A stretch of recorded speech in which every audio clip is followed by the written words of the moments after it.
유레카 종목 공개해 보겠습니다. 하나, 둘, 셋, 유레카. 네, 오늘의 유레카 종목 만나보고 계십니다.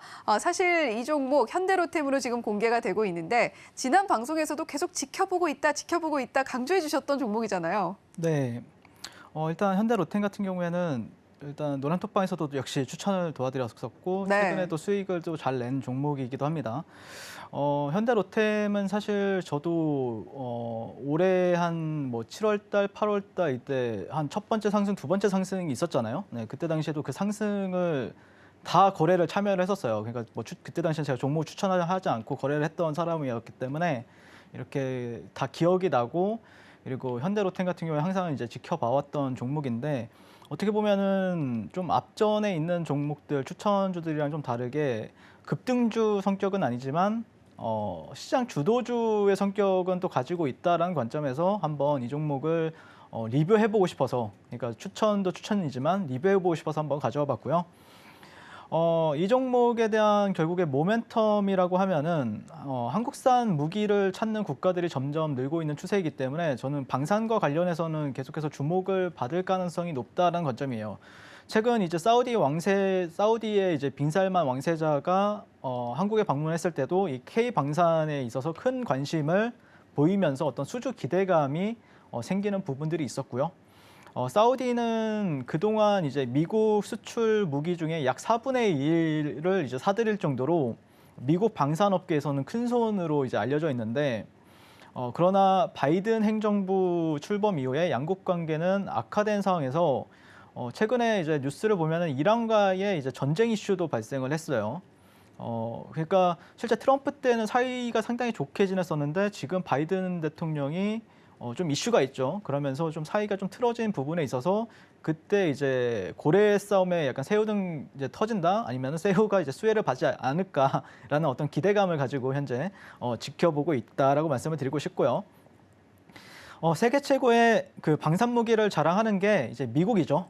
하지만 제가 예전에도 한번 지난주에도 설명을 드렸던 게 미국 같은 경우에는 방산 무기가 상당히 가격이 비쌉니다. 그런 단점이 있고요. 그리고 최근에 이제 우크라이나 전쟁으로 인해서 무기를 우크라이나에 계속해서 공급을 해주고 그 이후에 생산 여력이 조금 모자른다라는 얘기가 나와주고 있고요. 거기에다가 이제 유럽에서 글로벌적으로 가장 그 전차 강국이라고 하면은 축구에서도 이제 전차 강국이다라는 얘기를 하잖아요. 독일이죠. 네, 독일 같은 경우에는 국방 예산 증액과 함께 자국군의 현대화를 우선적으로 추진하고 있고 그에 따라서 주변 유럽 국가들의 이 전차 수요에 전혀 대응하지 못하고 있는 상황이에요. 그러니까 러시아와 그 우크라이나 전쟁이 일어나면서 이제 본인들도 원래는 이제 세계 2차 대전도 이제 일으켰던 나라가 독일 아닙니까? 그때 그러다 보니까 이제 본인들이 예전에는 무기를 안 만들다가 지금은 본격적으로 본인들 그 나라 자체적으로 무기를 생산을 하면서 다른 나라에는 굳이 수출을 그렇게 막 적극적으로 하지 않고 있기 때문에 그런 상황에서 지금 러시아와 우크라이나 전쟁으로 유럽의 이 나토 가입국을 중심으로 국방비 증액 움직임이 글로벌 트렌드잖아요. 네, 그런 상황에서 당연히 이제 현대로템 같은 경우에는 시장에서 관심을 받을 수밖에 없다라는 관점이고 여기에다가 제가 예전에도 항상 좀 자신 있게 이 종목을 조금 매매를 할 수 있었던 이유는 또 따로 있어요. 어떤 거냐면은 현재 중국의 성장이 둔화가 되고 있고 거기에다가 이제 미국이나 아니면은 중국과 같은 대국들이 내수 중심의 전략으로 전환이 되고 있는 추세잖아요.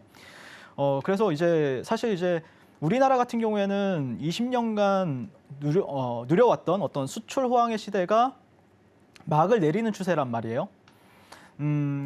그렇기 때문에 저 같은 경우에는 우리나라의 전통 산업이라고 하면은 이제 반도체나 아니면 철강인데 그런 게 이제 조금씩 그 밀려나고 있고 그게 이제 주가에도 상승 탄력이 부족한 부분들이 있고 물론 최근에 2차 전지라는 어떤 새로운 성장 섹터가 등장을 했지만 그럼에도 불구하고 이거 하나만 가지고는 의지하기는 조금 역부족인 상황이란 말이에요.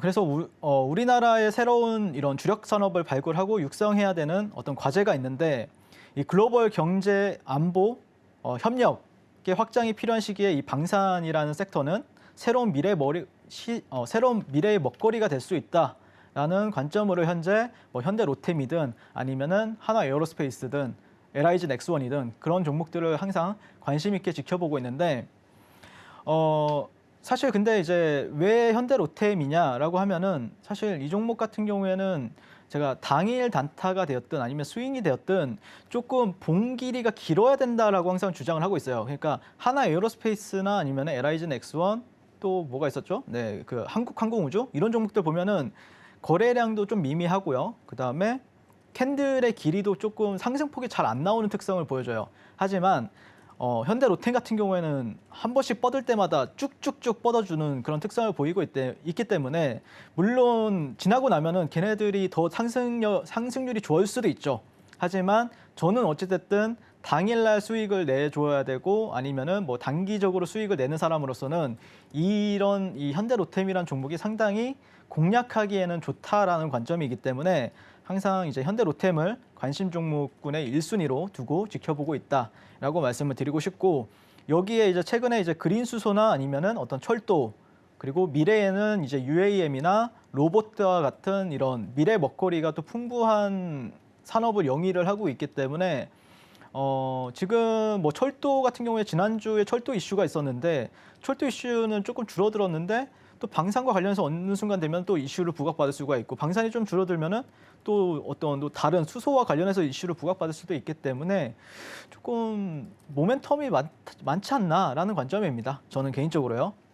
자, 차트를 이제 이어서 마지막으로 이제 보게 될 것 같은데 저는 개인적으로 이제 그 저희 PD님이랑도 아까 이제 뭐 이렇게 얘기를 하면서 나눴던 얘기가 지금 최근에 예전에는 이런 식으로 이제 장대 양봉이 2번가량 발생을 했었어요.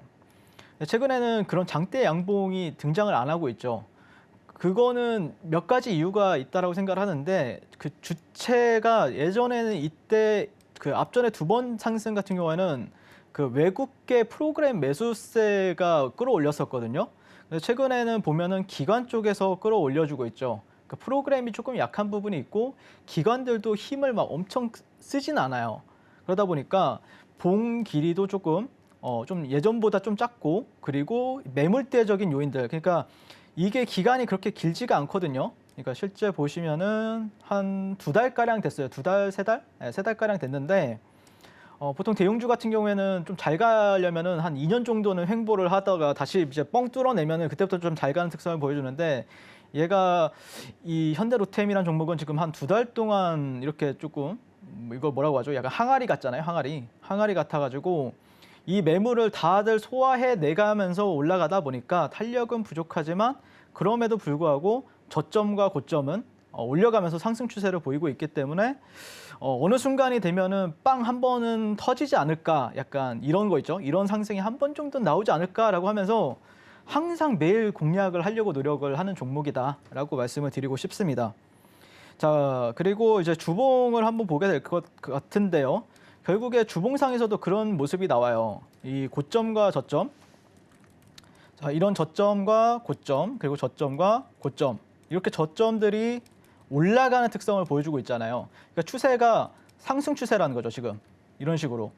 그러니까 그 안에서 조정폭은 상당히 좀 클 수 있지만 어찌됐든 이 종목은 고점을 돌파하게 되면은 차익 실현이 나올 수 있다라는 어떤 상승 추세의 종목이기 때문에 추세가 나쁘지 않다. 그리고 최근에 나왔던 어떤 패턴적인 관점에서 본다라고 하면은 제가 이제 역회된 숄더 패턴에 대해서도 설명을 드렸었죠. 그러니까 여기가 이제 왼쪽 어깨, 머리, 오른쪽 어깨, 그리고 돌파, 그다음에 리테스트 여기를 그 넥라인이라고 하거든요. 지지라인.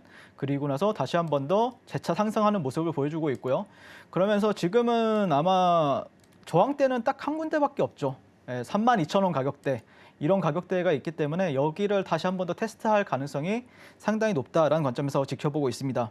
그래서 매수가 같은 경우에는 내일 시초가에서 28,500원 정도로 잡아보시고요. 손절가는 조금 널널하게 27,000원 정도로 잡아보시면 어떨까라고 생각을 합니다. 그리고 목표가는 노란톡방에 오시면은 또 제가 계속해서 브리핑을 도와드리고 있으니까 같이 참여하시면 좋을 것 같습니다. 감사합니다. 네, 윤서준 파트너님께서 오늘 공개해 주신 유레카 종목 아마 많은 시청자 여러분들께서도 계속해서 관심 갖고 지켜보셨던 바로 그 종목일 것 같습니다. 유레카 종목 화면으로 다시 한번 정리해 보도록 할게요.